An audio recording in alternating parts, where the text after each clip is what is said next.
интервјуа на Радио Илинден Мелбурн. Почитувани слушатели на Радио Илинден Мелбурн, денешен нас соговорник е Владимир Богоевски, легендата на македонската одбојка. Пред се ви благодарам за одвоеното време и што прифативте денеска да бидете наш соговорник. На самиот старт би сакала нешто повеќе околу вашите почетоци, кои биле во Вардар. Точно, моите почетоци се во Вардар, во годините кога спортот беше во рамките на Југославија. Ми бевме дел од тогашната југословенска заедница и јас сум горд што припаѓам на тие денови, на тие времења, затоа што условите во кои ние почнавме да се бавиме со спортот или со одбојката беа стварно на изморено ниво. Имавме све што денеска нашите деца ги немаат и затоа мислам дека разликата меѓу нас и нив е голема, затоа што ми имавме стварно добри услови, добри почетоци. Сите ние почнавме во тие мали олимписки игри, што значи дека моето школување беше во основно училиште Јана Москоменски, каде ги почнавме тие мали олимписки игри и на некој начин од таму почна моето интересирање за спортот. Зошто се определивте токму за одбојката? Па тоа е случајно. Сите мене ми предвидуваа дека ќе бидам спортиста и на некој начин јас почнав прво да играм фудбал. Почнав во фудбалската екипа на Вардар од Скопје. Меѓутоа, од една, за сега, ако гледам од оваа дистанца некоја анегдота, мене ме откажа да играм фудбал, затоа што тренерот, тогашниот тренер на младинската екипа на Вардар, ме тераше да скратам косата, а ние знаеме во тие времења Битлси ни беа идоли и сите почнаме да пуштаме долги коси и кога ме натера да играм, да ја скратам косата, нормално рекол дека не сакам и влеговме, да кажем, на некој диалог и тој самиот рече, ако мислиш дека не треба да скратиш косата, не треба да дојдеш. Ја рекол, па не дојдам више. Така да беше после неколку тренинга играње фудбал, јас завршив со тоа. Потоа многу стручњаци мисле дека можам да бидам и добар кошаркар, затоа што бев во таа генерација еден од најдобрите кошаркари. Нормално Лазар Лечич инсистираше на тоа да поминам во редовите на работнички, меѓутоа случајноста беше таа што јас се запишав во гимназијата Ѓорѓе Димитров и професор ми беше Таки Џиков. И Таки Џиков беше еден од тие тренери кои почнува да развиваат одбојката во Македонија. И таа генерација на млади деца од 15-16 години, меѓу кои бев и јас, почнеме да се бавиме со еден, да кажем, непознат спорт и меѓутоа благодарение на Таки Џиков и на другите луѓе кои толку го сакаа спортот и посебно одбојката ја дигнавме на многу големи височини. Може да позборуваме за настапот на Македонија на Олимписките игри во 92 во Барселона. Тогаш имавме, односно репрезентацијата имаше некој мал проблем. Па видите, 92 година Македонија фактички беше призната како држава. Меѓутоа проблемот на Македонија беше што не можеме да учествуваме на Олимпијадата со своите обележја. Значи не можеме да одиме со македонското знаме, со името Македонија, со химната македонска и така да кога јас бев шеф на мисија во Барселона и не дозволува да одиме нормално со екипен спорт затоа што требаше да стои името на државата и отидовме со поединци и со поединечен спорт. Меѓутоа, додека не го решиме проблемот на нашето учество, дека во олимпиското село мора да влеземе со бела униформа, со олимписко знаме и дека сите тие обележја кои би требало да ги има една држава, фактички ги ние бевме со обележјата на Меѓународниот олимписки комитет. Значи, ние 3 дена бевме во еден хотел сместени, пред да влеземе во олимпиското село, моравме да подпишеме некои документи со кои се обврзуваме на условите по кои оние ни ги даваат, така да можеме да учествуваме на првата олимпијада, да речеме под некое МКД име. Кога за прв пат македонската репрезентација имаше можност под своето обележје да настапи на Олимписките игри? Тоа беше на следната Олимпијада 96 година во Атланта. Тогаш за прв пат Македонија отиде со своите обележја, прв пат македонското знаме и моја чест беше да јас го носев на отварањето Олимписките игри тоа знаме. И прв пат Македонија фактички пред милиарда луѓе се представи како држава со име и со презиме. Имате настапувано во тимовите на Реал, на Барселона, сте били селектор на Шпанија, малку и околу тоа. Па мојата спортска кариера е доста долга. Јас прво 10 години настапував во екипата на Вардар. Со таа екипа ми освоивме се што можеше да се освои, и куп и првенство, игравме во Лигата на шампионите, игравме во Final Four. Јас бе прогласуван за најдобар играч на тие надпревари. Играв за селекцијата на Европа, за селекција на свет. Потоа се определив да бидам тренер, работев во многу европски екипи. 10 години играв во тогашната Југославија, 10 години играв како професионалец во различни екипи во Европа и после тоа нормално мојата кариера отиде по тренерскиот пат. Да во пред 3 години завршам и како тренер и добијам место на спортски директор во Македонскиот олимписки комитет. Што значи за еден македонец да биде селектор на Шпанија? Па видите, јас бев тренер и на југословенската репрезентација. Мислам дека е секако чест да се биде тренер на било која екипа, меѓутоа многу е полесно да станеш и тренер него отколку да направиш резултат. Мислам дека мојата големина што сега дека сум одел сум направил добри резултати, сум оставил белег.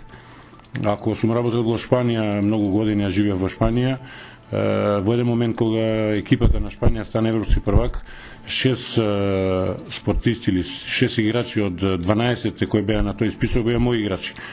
Ако сум бил тренер на југословенската репрезентација, таа селекција после мене станала олимписки шампион, европски првак, тоа се мислам белег кој не може да се заборави. Мене на некој начин повеќе ме ценат, да кажем, надвор отколку дома овде. Бевте тренери во Грција, знаме ние дека грците не често викаат, нели, македонци да бидат тренери на нивни клубови, вие бевте конкретно во ПАОК? Па видите, јас бев 4 години во ПАОК, немав никаков проблем, меѓутоа па се враќаме на истото. Ако некоја екипа ве бара, тогаш е многу полесно. Ако вие се нудите, тогаш многу потешко. Значи, јас не сум бил никогаш во ситуација да се нудам, сега сум бил баран и како играч и како тренер. Во екипата на ПАОК има стварно извонредни услови и добри резултати, и дури на оние интервјуа што ги правев со новините, со радио и телевизија, сегаш кажав дека јас сум горд што сум бил тренер на двата најголеми македонски клуба, на Вардар од Скопје и ПАОК од Солун. Што мислите за моменталната состојба со одбојката во Македонија? Па мислам дека сме на многу ниски гранки, никогаш полоша не била одбојката во Македонија. За жал имаме само една група на одбојкари од 10 до 12 одбојкари кои играат надвор од Македонија, и тие се фактички костурот кој ја прават селекцијата на Македонија. Имаме некои резултати кои можеби ни даваат некоја надеж, меѓутоа мислам дека самиот систем и самиот надпреварување не е на ниво на кое што беше порано.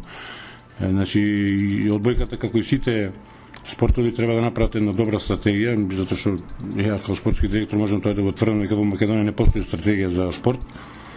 Само во неколку гранки од спортот има некоја идеја што можат, што сака да направат. Во одбојката мислам дека немаат сила, нити имаат пари, и тоа е многу тешко да се направи она што може да се засрта. А што е со целокупниот спорт? Значи, тоа е за одбојката. Еве, имавме нели успех со ракометарите, имавме успех со кошаркарите. Какво е вашето мислење за целокупниот спорт во Македонија? Да ги споменеме и фудбалерите. Фудбалерите мора да ги ставиме на страна, затоа што имаат они голема поддршка од УЕФА и од ФИФА. Мислам дека доста големи пари влагаат во Македонија, треба тој да направат посебна стратегија како ќе го развиваат тој спорт. Во другите спортови сосема другачие. Имаме ние 2-3 спорта, како што е например кошарката и ракометот, каде што има неколку ентузијасти кои фрлаат големи пари, огромни пари и прават некој резултат. Значи во кошарката има еден пул кој собира доста финансиски средства, кој може да обезбеди да тој план и програм кој го имаат зацртано тренерите или селекторите на репрезентацијата може да се оствари и да се направи добар резултат. И тоа се манифестираше со последното европско преносо, каде го освоивме 4-то место. Многу слично нешто и со ракометарите, каде што двајца луѓе огромни средства даваат за своите клубови и фактички преку своите клубови се храни и репрезентацијата. Тоа е изворот на играчите кои ја прават селекцијата на Македонија, и тоа 5-то место е резултат на ова што го прават тие двајца. Ракометарите не успеа да се пласираат за Олимпијада, сега е ред на кошаркарите. Кои се вашите очекувања? Мислите ли дека кошаркарите ќе успеат да играат на Олимпијадата во Лондон? Знаете што, ние пред 3 месеца бевме во еден сон. Меѓутоа, полека се будиме од тој сон. Идејата или сонот не беше да на Олимпијадата во Лондон учествуваме со 3 колективни спорта. Меѓутоа, сега сме во полусон, затоа што веќе 2 екипи не ни се таму, не останаа само уште кошаркарите. Моje мислење е дека многу тешко ќе поминеме, од една причина што прво противниците се страшни, многу јаки и ме плаши мене дали можеме да го постигнеме она ниво со кој игравме на Европското првенство во Литванија. Во колку сите играчи бидат здрави, играме на она ниво на кое што можеме да го играме и што го покажеме дека можеме да го играме, имаме голема надеж и желба да бидеме представени во Лондон со колективен спорт. Што би значило за Македонија да се врати со медал освоен од Олимпијадата? Па, знаете што, мислам тоа не може да се замисли за што ќе биде, затоа што ми видовме што се случуваше на градскиот площад кога го освоавме 4-то или 5-то место. Мислам дека не е голема разлика да се биде 4-ти и 3-ти, тоа е сосем нијанса се во прашање. Тоа јас сум го остител на свој грб, затоа што поени, секунди или делови од минутата се не делеле од тоа. Јас, например, може да кажам за себе, за само за еден поен не сум, например, на едно европско првенство, европски првак, за еден поен. И мислам дека овој народ заслужува такво нешто, тоа што го направи, нели, како на кој начин ги пречека своите херои во Скопје, и сигурен сум дека тоа би се повторило не само да се вратат со медал, него и самото нивното учество на Олимпијадата би донела таква еуфорија во Скопје. Кога би можеле вие да смените нешто во целокупниот спорт во Македонија, што би било тоа? За жал, нити можам, нити мислам дека некој ќе дозволи такво нешто. Јас реков дека ние стратегија немаме. Јас не сум најпаметен, имам големо искуство и како играч и како тренер, можам многу да помогнам, меѓутоа се уште тие што како мене што може да помогнат и што сакаат, уште не седнале, нема некој да ги обедини, да седнеме на маса и да разговараме за спортот. За жал, не знам тоа дали ќе се случи наскоро, меѓутоа крајно време, Македонија постои 20 години, а ми да немаме трагедија за спорт е, мислам, стварно трагедија. И уште за крај би сакала да ми го издвоите можеби најубавиот и најразочаровачкиот или најтажниот момент во целата ваша кариера.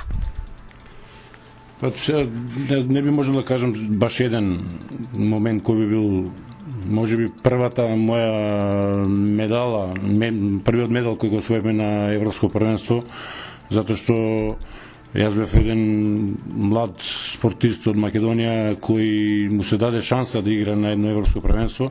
Јас комплетно искористив таа шанса затоа што играв во првата посла, затоа што бев најдобар играч и затоа можеби тој момент за мене ќе остане секогаш во моето сеќавање. А тажни моменти секогаш има, секој пораз е болен. Јас пред малку кажав дека еден поен например не одделил од да бидеме европски прваци.